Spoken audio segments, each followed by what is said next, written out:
صحیح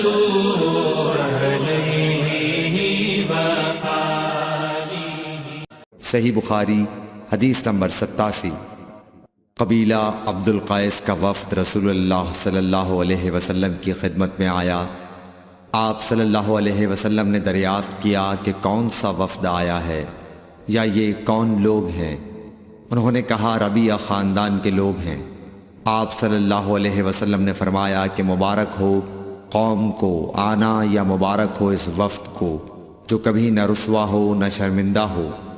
اس کے بعد انہوں نے عرض کیا کہ ہم ایک دور دراز کونے سے آپ کے پاس آئے ہیں اور ہمارے اور آپ کے درمیان کفار مضر کا قبیلہ پڑتا ہے۔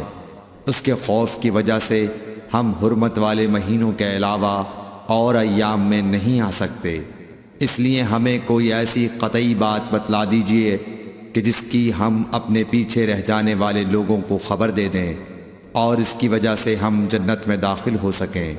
تو آپ صلی اللہ علیہ وسلم نے انہیں 4 باتوں کا حکم دیا اور 4 سے روک دیا۔ اول انہیں حکم دیا کہ ایک اللہ پر ایمان لائیں، پھر فرمایا کہ کیا تم جانتے ہو کہ ایک اللہ پر ایمان لانے کا کیا مطلب ہے؟ انہوں نے عرض کیا اللہ اور اس کا رسول زیادہ جانتے ہیں۔ آپ صلی اللہ علیہ وسلم نے فرمایا ایک اللہ پر ایمان لانے کا مطلب یہ ہے کہ اس بات کا اقرار کرنا کہ اللہ کے سوا کوئی معبود نہیں، اور یہ کہ محمد صلی اللہ علیہ وسلم اللہ کے سچے رسول ہیں، اور نماز قائم کرنا، زکوٰۃ ادا کرنا اور ماہ رمضان کے روزے رکھنا، اور یہ کہ تم مال غنیمت سے 5واں حصہ ادا کرو، اور 4 چیزوں سے منع فرمایا، دبا، حنتم، مزفت کے استعمال سے۔ اور چوتھی چیز کے بارے میں شعبہ کہتے ہیں کہ ابو حمزہ بسا اوقات نقیر کہتے تھے اور بسا اوقات مقیر۔